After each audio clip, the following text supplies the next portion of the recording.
precisamente la alta estima que tengo por la labor de impartición de justicia. Otro aspecto que seguramente también lo ha aclarado usted por las pruebas de confianza es que en su declaración jurada patrimonial, asociación patrimonial, hay una diferencia de 346.350 soles entre su patrimonio declarado en el año 2015 al 2016. ¿Podríamos explicar a qué se debe esta diferencia? Sí, claro que sí, con gusto, y le agradezco mucho además la oportunidad de hacerlo. Lo que ocurre es que yo tuve un proceso por pago de beneficios sociales con la Universidad de San Martín de Porres, un proceso que se inició en verdad en 2010 y que concluyó justamente en entre 2015 y 2016. He acompañado también, cuando me han pedido aclaración sobre el particular, he acompañado la resolución de segunda instancia que confirma la de primera instancia y que donde se consignan ahí los montos que debió abonarme la universidad. Y esos montos coinciden casi exactamente con esa diferencia a la que usted alude, señor presidente. Incluso podría complementarse también con la liquidación que me correspondió al término de mi función como ministro de Justicia. Calzan casi exactamente en el mismo monto. Y en el caso de llegar a la Junta Nacional de Justicia, ¿qué medidas adoptaría para que realmente esa independencia que usted reclama supere cualquier exigencia coyuntural y no caigamos en un fenómeno de esa naturaleza que obviamente desnaturaliza lo que es una auténtica administración de justicia? Esta sería mi única pregunta y lo dejo a usted para que la pueda desarrollar. Sí, muchas gracias, señor presidente del Tribunal Constitucional. Yo creo que efectiva y lamentablemente vivimos un proceso de judicialización de la política y seguramente también uno en sentido inverso de politización de la justicia. No creo que sea tampoco un fenómeno que no tenga precedentes, los tiene en otras latitudes y los tiene ciertamente también en nuestro país. Vamos a recordar cómo el doctor Aldo Alejandro Vázquez Río se presentó ante la Comisión Especial Seleccionadora de los miembros de la Junta Nacional de Justicia el año 2019. Esta junta estuvo conformado, solo por decir algunos nombres, por Zoraida Ábalos, ex fiscal de la Nación, el presidente del Tribunal Constitucional Ernesto Blum, entre otros. Bien, entonces vamos a recordar exactamente cuáles fueron las preguntas y cuáles fueron las respuestas del que posteriormente fue ya miembro de la Junta Nacional de Justicia. Bien, entonces veámoslo. Señores miembros de la comisión, dejo con ustedes al doctor Aldo Alejandro Vázquez Ríos. Buenas tardes, muy buenas tardes. Doctor Vázquez, buenas tardes. Buenas tardes. En realidad le agradecemos por su presencia y por el hecho de haberse presentado como candidato a la Junta Nacional de Justicia. Reconoces, es un organismo constitucional sumamente importante en la vida política del país y necesitamos que esta Junta esté conformada por las mejores personas, las más probas. Y usted ha pasado todos los exámenes hasta ahora. Y en esta entrevista vamos a tratar de conversar un poco sobre su trayectoria de vida, sus proyectos, los planes que tiene usted para la Junta, bueno, y demás aspectos que puedan servirnos para poder establecer su grado de idoneidad para el cargo que está usted postulando. Doctor Vázquez, sabemos que usted fue ministro de Justicia en la época del señor Ollanta Humala. Incluso creo que alguna vez compartimos mesa en la Comisión de Alto Nivel Anticorrupción cuando usted representaba al Ministerio de Justicia y yo representaba al presidente del Poder Judicial. Díganos usted, háblenos todo un poco sobre su trayectoria profesional, o sea, qué otros cargos ha desempeñado usted, etcétera, etcétera. Sí. Muy buenas tardes, señores miembros de la Comisión Especial. Doctor Lecaros, muchas gracias por la pregunta. Yo soy, diría, esencialmente un académico. Mi trayectoria profesional está estrechamente vinculada a la docencia universitaria, a la investigación y diría también a la gestión académica. Sin embargo, por cierto que he estado también vinculado en diferentes momentos y de modo muy activo al quehacer propio del sistema de administración de justicia. En mis primeros años de abogado he litigado y lo he hecho también en diferentes periodos. He sido también, siendo muy joven, cuando tenía 26 años, fui jefe del gabinete del despacho ministerial del ministro de Justicia, con el doctor César Delgado Barreto, un distinguido académico. Y he sido también en algún momento asesor ad honorem del viceministro de Comunicaciones. He atendido consultorios jurídicos gratuitos en una asociación civil, el Instituto de Estudios Social Cristianos, a la que estuve vinculado por bastante tiempo. Y luego estuve 5 años estudiando, haciendo estudios de licenciatura en Ciencias Sociales en Santiago de Chile, pero en convenio con la Pontificia Universidad Gregoriana de Roma, y mi doctorado en la Universidad de Deusto, mi doctorado en Derecho en la Universidad de Deusto en Bilbao, y obtuve posteriormente el grado de doctor en la Universidad Complutense de Madrid. A mi regreso me inserté laboralmente en la Universidad de San Martín de Porres. Ahí estuve trabajando más bien vinculado a actividades de comunicación, de ciencias de la comunicación. Pero mi actividad fundamental allí estuvo en relación con la gestión académica por una parte, pero también con la investigación, publicando algunos libros. Pude publicar un libro sobre el conflicto entre intimidad y libertad de información a partir de la experiencia europea, particularmente la jurisprudencia del Tribunal Europeo de Derechos Humanos. También cuando estaba en esa universidad publiqué un libro sobre la figura del defensor del público, es decir, mis intereses en aquel momento estaban muy cercanos al derecho de la información. De hecho, mi tesis doctoral fue también sobre la ética y el derecho de la información. Luego fui convocado a la Universidad Antonio Ruiz de Montoya, ya hace poco más de 9 años, y ahí me tocó organizar la Escuela de Derecho de la Universidad, de esta universidad de la Compañía de Jesús. Y la verdad es que fue una tarea muy honrosa, porque nos acompañaron en ese momento inicial figuras de la talla de Jorge Santisteban de Noriega, Enrique Bernales Ballesteros, Carlos Fernández Cesareo, para mencionar solo a los ya desaparecidos. Nos acompañaron incluso en el dictado, en aula. Y luego en esa misma Escuela de Derecho organizamos un observatorio de la justicia. Un observatorio de la justicia que ha emitido a través de estos últimos años varios informes relativos al sistema de administración de justicia. Yo mismo he tenido la oportunidad de exponer ya desde hace varios años en el consorcio de universidades, donde están las universidades privadas de mayor relieve, y hemos tenido ahí oportunidad de hablar de los temas del sistema de administración de justicia. Y luego, por supuesto, claro, un momento culminante, no puedo ocultarlo, en lo que se refiere a la relación con el sistema de administración de justicia y con en fin, el vínculo con la materia, por supuesto se da en el Ministerio de Justicia y Derechos Humanos, porque allí el ministro de Justicia le toca presidir, por ejemplo, el Consejo de Defensa Jurídica del Estado, que es un actor, como todos sabemos, fundamental en el sistema.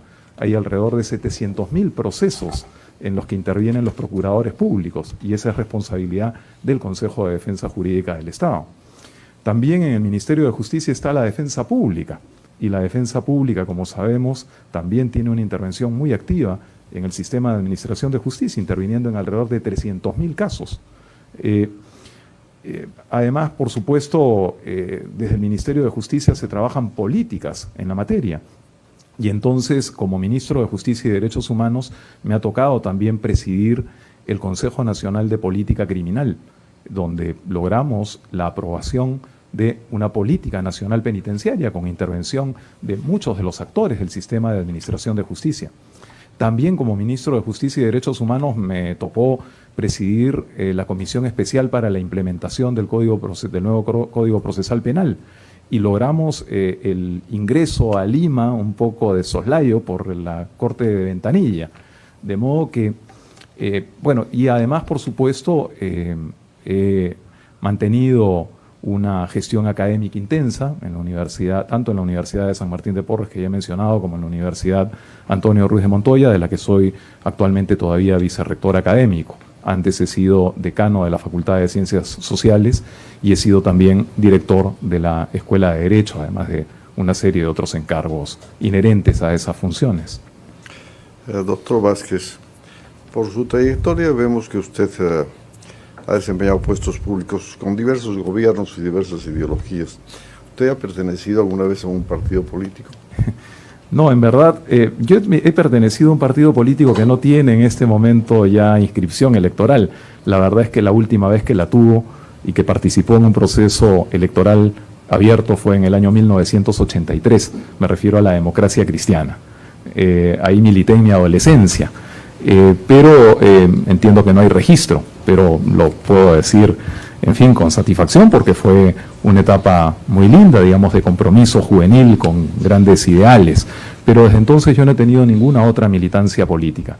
Mis vínculos con el Estado han sido ocasionales, en verdad, en esa primera convocatoria que me hizo el doctor César Delgado Barreto, y como jefe del gabinete del despacho ministerial de justicia hace ya eso más de 30 años, y luego como asesor ad honorem.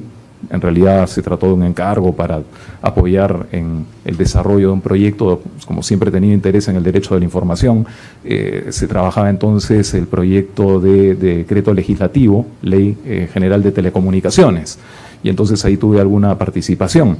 Pero se produjo entonces el golpe de Estado, la ruptura del orden constitucional del 5 de abril del año 92, lo cual motivó mi renuncia irrevocable, que fue, por cierto, aceptada 10 días después de ese suceso. Doctor Vázquez, como todo conjunto de personas, en toda entidad hay gente buena y gente mala, ¿verdad? Y en el Poder Judicial y la Fiscalía no es la excepción. Hay malos jueces y hay buenos jueces. Yo leí algunos artículos suyos o entrevistas y usted un poco que generaliza y hace usted una apreciación un poco negativa del Poder Judicial, en que, digamos, la corrupción estaría pues imperando en el Poder Judicial y demás. ¿Usted se ratifica en eso? ¿Tiene usted alguna autocrítica de las versiones, de las opiniones vertidas? Sí, nunca habría deseado proyectar esa impresión. La verdad es que a fines del año pasado más bien tuve el honor de ser convocado por el entonces presidente de la Corte Suprema de Justicia para dictar una conferencia en el Congreso Nacional de Jueces sobre precisamente la ética de los magistrados.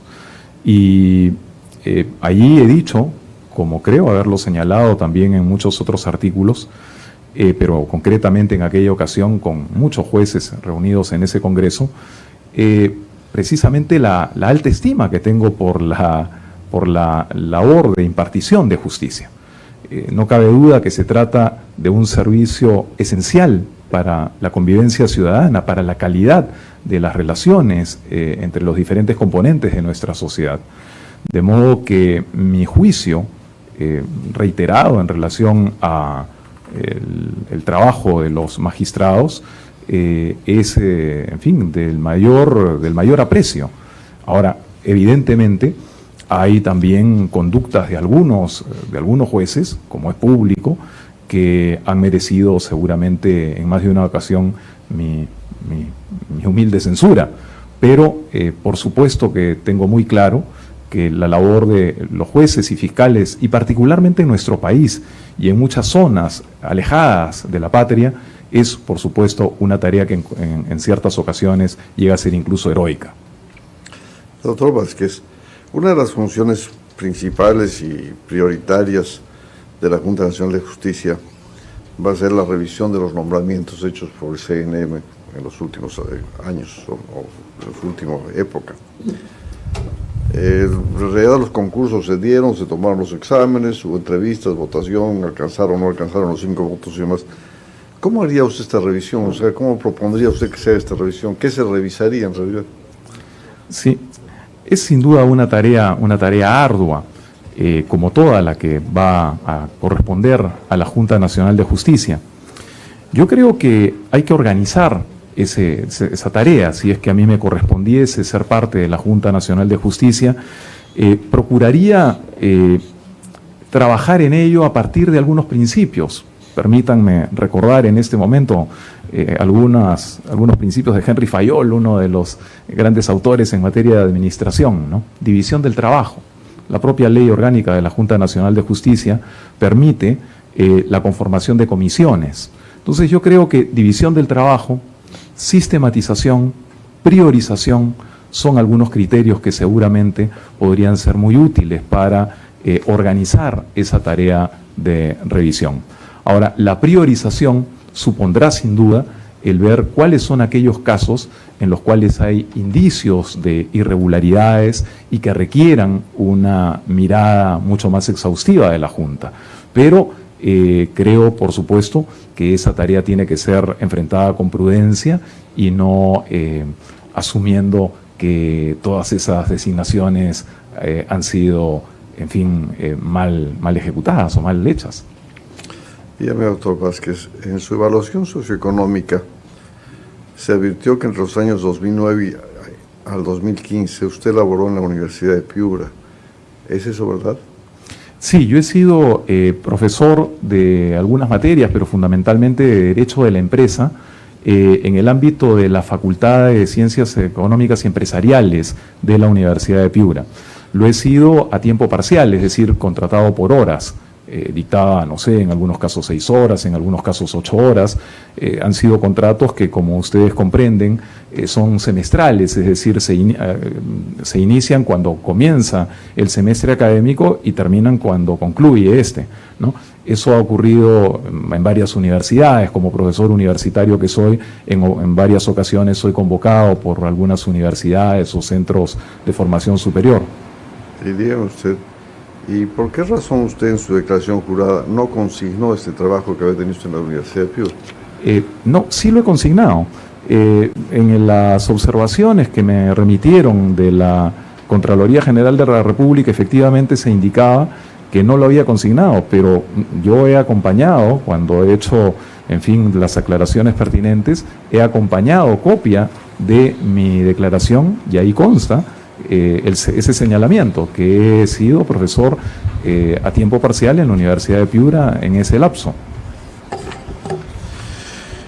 Otro aspecto que seguramente también lo ha aclarado usted por las pruebas de confianza es que en su declaración jurada patrimonial, asociación patrimonial, hay una diferencia de 346.350 soles Sí. entre su patrimonio declarado en el año 2015 al 2016. ¿Podríamos explicar a qué se debe esta diferencia? Sí, claro que sí, con gusto, y le agradezco mucho además la oportunidad de hacerlo. Lo que ocurre es que yo tuve un proceso por pago de beneficios sociales con la Universidad de San Martín de Porres, un proceso que se inició en verdad en 2010 y que concluyó justamente en entre 2015 y 2016. He acompañado también, cuando me han pedido aclaración sobre el particular, he acompañado la resolución de segunda instancia que confirma la de primera instancia y que donde se consignan ahí los montos que debió abonarme la universidad. Y esos montos coinciden casi exactamente con esa diferencia a la que usted alude, señor presidente. Incluso podría complementarse también con la liquidación que me correspondió al término de mi función como ministro de Justicia. Calzan casi exactamente en el mismo monto. Gracias, doctor, por sus aclaraciones. Si alguno de los postulantes, los miembros de la Junta.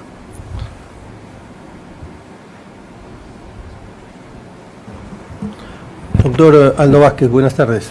Buenas tardes, señor presidente de la Comisión Especial. Luego de su larga trayectoria, tanto en la vida pública, en el ejercicio público como el privado, es probable que usted haya tenido, digamos, situaciones difíciles que enfrentar. Quisiera que nos narre, nos cuente cuáles han sido esas situaciones difíciles y cómo es así que usted ha enfrentado esas situaciones difíciles. Y para hacer economía del tiempo, permítame hacerle también otra pregunta, que no es la misma que la que le estoy haciendo. A lo largo de su trayectoria, también en el sector público o privado, probablemente usted se ha enfrentado en una o en más ocasiones a dilemas éticos o a inconductas o actos de corrupción.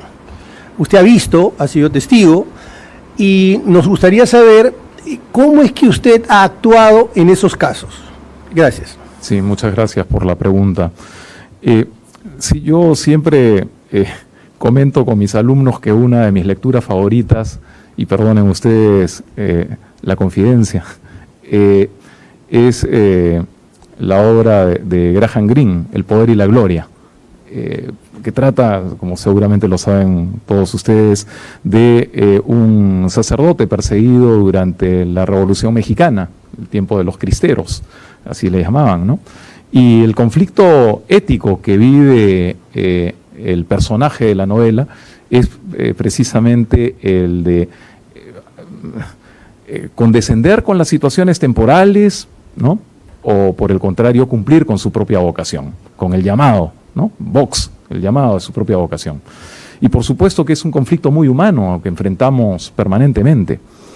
Sí, me ha tocado hacerlo desde el ámbito propiamente académico, ¿no? Hasta esta relación que estoy seguro todos hemos vivido con nuestros estudiantes, y cuando están a punto de perder, digamos, un curso y tenemos que decidir si es que corresponde o no ponerle una nota desaprobatoria, pero desde esa situación digamos, frecuente en el caso de la docencia universitaria hasta situaciones de Estado, por supuesto, ¿no?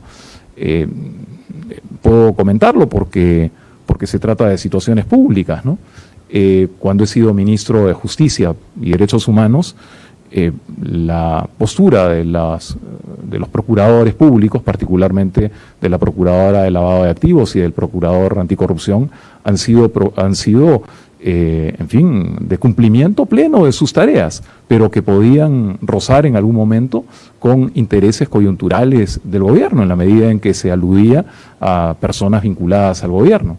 Y por supuesto que a la pregunta de cómo he actuado frente a ello, lo que puedo decir es que en su momento, desde el primer momento en que asumí la gestión en el Ministerio de Justicia, dije que respetaría plenamente la autonomía funcional de los procuradores públicos, como efectivamente ocurrió. Es decir, respetamos absolutamente esas funciones. Diría entonces, en definitiva, que en nuestro campo de actuación hay que confiar en el derecho, hay que confiar en el Estado de Derecho y hay que actuar conforme con sus normas.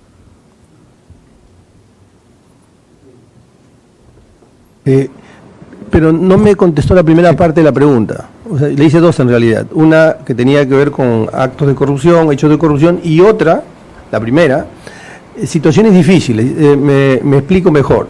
Ya en la gestión misma, ya sea que conduce usted una facultad, o sea que usted ocupa un cargo público, se enfrenta a una situación difícil, no necesariamente una situación dilema ético, no necesariamente. Me refiero a esos temas que tienen que ver con gestión o que tienen que ver con compartir un colegiado, que no siempre es fácil y que a menudo encuentra algunos valladares para poder tomar decisiones que apunten más bien a la institucionalidad y no a las individualidades. Comprendo. Sí, el trabajo en equipo es fundamental hoy día en cualquier institución. Y en el ámbito académico eso ocurre cotidianamente. A mí como director de escuela, como decano, como vicerrector académico, como rector encargado, me ha tocado en muchísimas ocasiones, me toca regularmente tomar decisiones en común, en consejos de facultad, en consejo universitario. Y eso supone ciertamente la búsqueda de consensos. Y quisiera responder a su pregunta haciendo una precisión al respecto. Cuando aludo a consensos, me permitirán ustedes la alusión a Jürgen Habermas, porque es un teórico de la idea del consenso, ¿no? Es decir, no se trata de meros acuerdos, no se trata de una negociación, sino se trata de arribar a puntos en común en los cuales todos los componentes de un cuerpo colegiado sienten que sus intereses están legítimamente resguardados en esa posición de consenso. Y eso puede suponer en muchos casos la disposición a admitir que el argumento del contrario puede ser superior a la propia. Hay una condición que reclama Habermas para esto, que es la buena fe, ¿no? Y sin duda, cuando hay buena fe, y felizmente en mi experiencia laboral me ha tocado, creo, seguramente en la totalidad de los casos, trabajar con personas de muy buena fe. Señor Contralor. Gracias, presidente. Doctor Vázquez, quería hacerle una consulta. En toda esta amplia trayectoria que usted ha tenido tanto en el sector académico como en el sector público, ¿no? En el caso que usted fuera nombrado miembro de la Junta Nacional de Justicia, pues usted va a tener junto con sus otros colegas, una enorme responsabilidad. Y en ese caso también es posible que por el propio proceso direccionario al interior de la Junta, usted pueda llegar de repente a ser el presidente de esa Junta. Con lo cual, como usted bien sabe y recordará su paso por el sector público, pues se volverá el titular del pliego de esa institución, ¿no? Entonces yo quería saber, en esa lógica, pues va a tener la gran responsabilidad de encarar el proceso de reforma de la Junta Nacional de Justicia, del ex-CNM. Entonces quería que por favor nos ilustre sobre 3 o 4 cosas puntuales que usted haría durante los primeros 100 días de su gobierno en el caso que presida esa Junta y que tenga esa responsabilidad, que permitan recobrar la legitimidad y la confianza ciudadana en este órgano constitucional tan importante para la vida democrática de nuestro país. Sí, muchas gracias, señor Contralor, por la pregunta. En esa hipótesis que usted me plantea, yo diría que hay efectivamente un enorme desafío, un apasionante desafío además, porque la Junta Nacional de Justicia es, que duda cabe, un instrumento fundamental para cualquier propósito de reforma del sistema de administración de justicia, porque va a trabajar directamente con el elemento central del sistema, que es el elemento humano, los jueces y fiscales, los magistrados y magistradas del país. Entonces, yo diría que hay ciertamente un conjunto de acciones que deberían ser absolutamente prioritarias para aquellos que resulten integrando esta Junta Nacional de Justicia. La primera tiene que ver, yo diría, con la transparencia. Hay que recuperar la confianza ciudadana en las instituciones y particularmente en la Junta Nacional de Justicia, que sustituye al Consejo Nacional de la Magistratura. ¿Qué cosa supone la transparencia? Desde mi punto de vista, supone, por ejemplo, agenda pública de todos los integrantes de la Junta Nacional de Justicia, supone la aprobación de un código de ética de los integrantes de la Junta Nacional de Justicia, de tal manera que la sociedad pueda confiar efectivamente en las personas que la integran. Creo también que hay seguramente algunas otras medidas que hay que adoptar. Por ejemplo, me parece que es muy discutible la decisión que se adoptó en su momento en el Consejo Nacional de la Magistratura respecto de ratificaciones que resultaban siendo más o menos automáticas. Yo creo que es un tema que habría que revisar. No para, en fin, para generar embudos, cuellos de botella, ni mucho menos, pero sí para evitar que puedan, en fin, surgir denuncias sobre el modo en el cual se han hecho algunas de las ratificaciones. Yo creo que lo fundamental en lo que se refiere a la Junta Nacional de Justicia es garantizar la independencia de los magistrados. Creo que ese es el foco que debe tener la Junta Nacional de Justicia. Cualquier reforma que quisiéramos hacer desde cualquier punto en el que estemos debe garantizar la independencia, la autonomía de los magistrados. Y entonces creo también allí que la conducta de los integrantes de la Junta Nacional de Justicia, esa necesaria distancia que debe tomar cada uno de los integrantes respecto de intereses de orden político, de orden económico, de orden mediático o de orden gremial incluso. Me parece que son algunos de los elementos que seguramente deberían considerarse prioritariamente. Otro aspecto, si me permite señalarlo, es también el rol que la Junta Nacional de Justicia debiera cumplir en el conjunto del sistema de administración de justicia. Yo he señalado algunas tareas que me parecen prioritarias al interior de la Junta, pero la Junta tiene también un rol respecto de su integración con el conjunto de los actores del sistema de administración de justicia. A mí me tocó, desde el Ministerio de Justicia, proponer y dejamos un anteproyecto de ley para la creación de un Consejo de Coordinación del Sistema de Administración de Justicia, que luego fue hecho suyo por el Acuerdo Nacional por la Justicia ya con el nuevo gobierno, y que de alguna forma está en la base de la creación del Consejo para la reforma del Sistema de Administración de Justicia, que fue aprobado en el conjunto del paquete que envió en su momento el Poder Ejecutivo al Congreso de la República. Yo creo que en ese ámbito, la Junta Nacional de Justicia tiene también un rol fundamental y tiene un aporte sustancial que hacer, particularmente en su integración con las futuras autoridades de control del Poder Judicial y del Ministerio Público y con la Academia Nacional de la Magistratura. Ese es un rol clave, porque no se trata solamente de adoptar desde la Junta Nacional de Justicia una postura persecutoria, ni mucho menos, sino más bien de acompañamiento a través de los mecanismos de evaluación que establece la propia Ley Orgánica de la Junta Nacional de Justicia, tarea que debe cumplir juntamente con la Academia Nacional de la Magistratura. Doctor. Buenas tardes, doctor Aldo Alejandro Vázquez Ríos. Observo dentro de la información que usted nos ha alcanzado que usted ha sido ministro de Justicia y ha manejado toda la problemática propia de ese sector y tiene evidentemente experiencia en el fenómeno de la administración de justicia, tanto nacional como supranacional. Se dice por algunos críticos y algunos sectores que hoy el Perú vive en una suerte de politización de la justicia y judicialización de la política.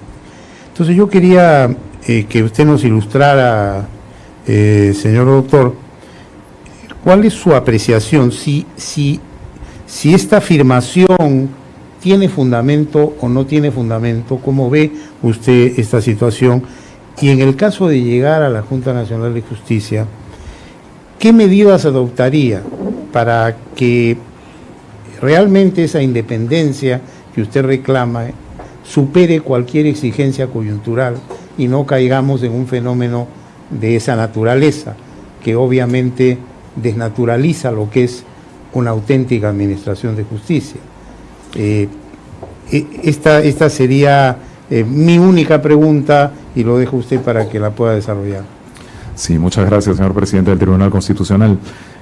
Yo creo que efectiva y lamentablemente vivimos un proceso de judicialización de la política y seguramente también uno en sentido inverso, de politización de la justicia. No creo que sea tampoco un fenómeno que no tenga precedentes, los tiene en otras latitudes y los tiene ciertamente también en nuestro país. De hecho, han habido grandes esfuerzos en las últimas décadas por liberar a la justicia de esa relación tan estrecha con el poder político. Sabemos que la Constitución de 1933 establecía que los magistrados de la Corte Suprema eran designados a partir del Congreso de la República. El doctor Domingo García Rada cuenta en sus memorias de un juez cómo era esa relación y esa búsqueda de respaldos parlamentarios. Pero también durante el gobierno militar, entre el año 68 y el año 80, tuvimos un Consejo Nacional de Justicia, designado por un gobierno de facto, donde evidentemente no había margen para la autonomía ni para la independencia del Poder Judicial. Hemos tenido la experiencia del Consejo Nacional de la Magistratura, lastimosamente fallida, es decir, estamos pasando, como todos sabemos bien, de un modelo representativo a un modelo meritocrático. Yo creo que hay que profundizar en este modelo meritocrático. Creo que hay que seguir apostando por él. Y creo que desde la Junta Nacional de Justicia lo que corresponde es profundizar en él. ¿Y qué significa profundizar en él? Yo creo, por ejemplo, que esta misma experiencia que están liderando ustedes desde esta comisión especial tendría que replicarse desde la Junta Nacional de Justicia. Y me permito señalar que tal vez con algunos componentes adicionales. Por ejemplo, la experiencia internacional subraya con cada vez mayor intensidad la conveniencia de la participación de paneles de expertos, incluso de paneles internacionales, porque la designación de las altas magistraturas exige sin duda que haya una confianza ciudadana. Entonces yo creo que todo aquello que sea garantizar transparencia, acceso a la información, observación ciudadana, debe enriquecerse. Y por otro lado, creo también que hay que construir los instrumentos que de un modo objetivo puedan hacer evaluaciones tan certeras como sea posible.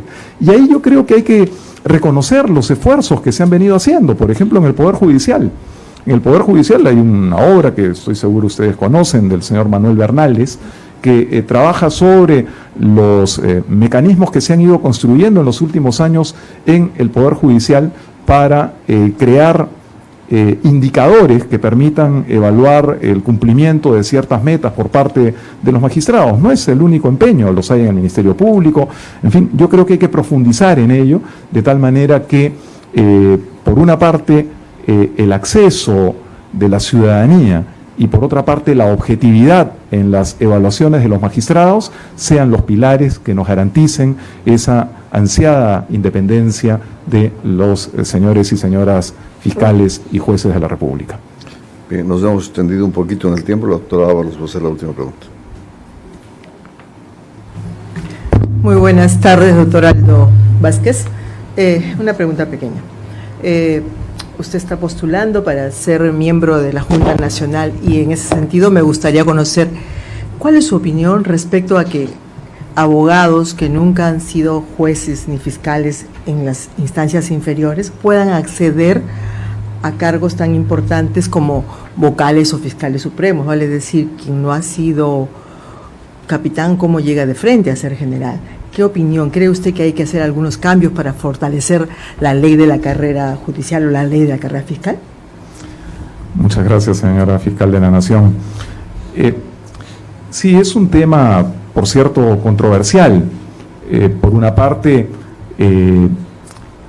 podríamos sentir seguramente mucho mayores garantías respecto de la observancia de una carrera fiscal o judicial que fuera llevando a los magistrados de categorías inferiores hacia los superiores, con exclusión de personas que vienen de otros ámbitos. Yo creo, sin embargo, que hay que encontrar allí puntos de equilibrio. En este momento, hasta donde recuerdo, hay creo un 30% de vacantes que se garantizan para los integrantes del Poder Judicial y del Ministerio Público.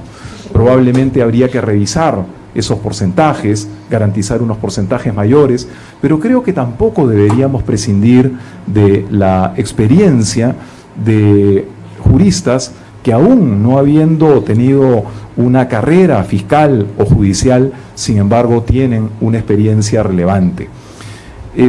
Hay una tensión también entre la hiperespecialidad y la transdisciplinariedad. Permítanme citar a Edgar Morin, filósofo y sociólogo francés, que trabajaba sobre este tema, ¿no? Y yo creo que hoy día vivimos tiempos en los cuales hay que aspirar a comunidades de saberes y de experiencias. Creo firmemente que en una junta de fiscales supremos o en una sala plena de la Corte Suprema o en las salas de la Corte Suprema de Justicia, no vendría mal tampoco que junto con jueces y fiscales de carrera hubiesen juristas con amplia obra publicada, hubiesen juristas que hayan participado de la defensa en el litigio como abogados. Es decir, creo que esas múltiples experiencias pueden más bien enriquecer, pero naturalmente hay que encontrar los puntos de equilibrio que, por otra parte, garanticen esa experiencia ineludible que es aquella de quien ha hecho una carrera judicial o fiscal larga y esmerada. Gracias. Bien, doctor Vázquez, para terminar la entrevista, ¿usted quisiera decir algo, agregar algo, dar algún mensaje respecto a lo que piensa usted hacer en la Junta? Muchas gracias. Bueno, yo solo quiero, en este momento final de la entrevista, llamar la atención a quienes seguramente nos ven en este momento por los medios de comunicación, llamar la atención sobre la relevancia que tiene este proceso. El sistema de administración de justicia no es un componente cualquiera del Estado peruano o de la sociedad, sino que es el medio mediante el cual la sociedad garantiza su propia convivencia. Hay unos valores intrínsecos que están detrás de la actuación de los componentes del sistema de administración de justicia. La justicia, ciertamente, pero la libertad, como nos decía también nuestro maestro, el doctor Carlos Fernández Cesareo, la libertad, ¿no? Es decir, el ordenamiento jurídico y el sistema tienen que garantizarnos esa libertad y remover los obstáculos injustos que nos impiden realizar en plenitud nuestro proyecto de vida. Los costos, los economistas hablan del costo de oportunidad. El costo de no hacer una reforma de la justicia en profundidad es muy alto. Yo he tenido oportunidad de hablar en muchas ocasiones sobre este tema. ¿Cuánto le cuesta al Perú la corrupción? 2% del Producto Bruto Interno. ¿Cuánto le cuesta al Perú la inseguridad ciudadana? 3% del Producto Bruto Interno. ¿Cuánto le cuesta al Perú la retracción de la inversión privada por falta de confianza en las instituciones? Entre 1 y 2% del Producto Bruto Interno. Yo no digo, por cierto, que reformando las instituciones de la justicia esos porcentajes vayan a caer a cero. Pero lo que sí digo es que hay una incidencia relevante de la justicia respecto de estos indicadores. Y creo que todos, desde cualquiera sea la posición que ocupemos, debemos priorizar como país, como nación, como nos lo recuerda además año a año el Foro Económico Mundial, cuando describe sus índices de competitividad y nos dice, hay que reformar, hay que trabajar en esto. O la OCDE, que ha señalado entre los pilares del proyecto, del programa País, que corresponde al Perú, también el tema de la gobernanza y el tema de la corrupción. De modo que yo creo que estamos en un buen momento para las reformas institucionales y entre ellas la reforma de la justicia. Muchas gracias, doctor Vázquez. Muchísimas gracias a ustedes, señores miembros de la Comisión Especial. Ya escuchamos las respuestas del doctor Aldo Alejandro Vázquez Río frente a la Comisión Especial para nombrar a los miembros de la Junta Nacional de Justicia, exactamente a los 7 miembros y obviamente también a los suplentes. Hay que tener en cuenta que esto ocurrió el día 26 de diciembre del año 2019. La Junta Nacional de Justicia es en reemplazo de la CNM o el Consejo Nacional de la Magistratura. Aquí estuvieron presentes, solo por decir algunos nombres, la fiscal de la Nación de ese momento, Zoraida Ábalos, el presidente del Tribunal Constitucional, Ernesto Blum, entre otros, obviamente respetando la Constitución Política del Perú, pero quien básicamente dirige esta selección es el defensor del pueblo según la propia Constitución Política del Perú. Aquí también nos faltó los cuestionamientos, justamente uno de ellos por el tema de incremento patrimonial. Se le hizo la pregunta que de un año a otro el señor Aldo Vázquez Río había tenido un incremento patrimonial que básicamente no condecía con los ingresos que él tuviese año a año, ante lo cual justamente mencionó que había una deuda pendiente de la Universidad San Martín de Porres y también como ministro de Justicia y Derechos Humanos. Bien, entonces estos estos dos pagos, ¿no? Básicamente harían que haya incrementado proporcionalmente a esos montos justamente que se preguntó en esa entrevista. Entonces, en conclusión, no existe ningún incremento patrimonial del doctor Aldo Vázquez. Bien, entonces hay que recordar que posterior a ello ya fue elegido como parte de los 7 miembros titulares de la Junta Nacional de Justicia, que juramentan exactamente el 6 de enero del año 2020 para que culmine exactamente el 5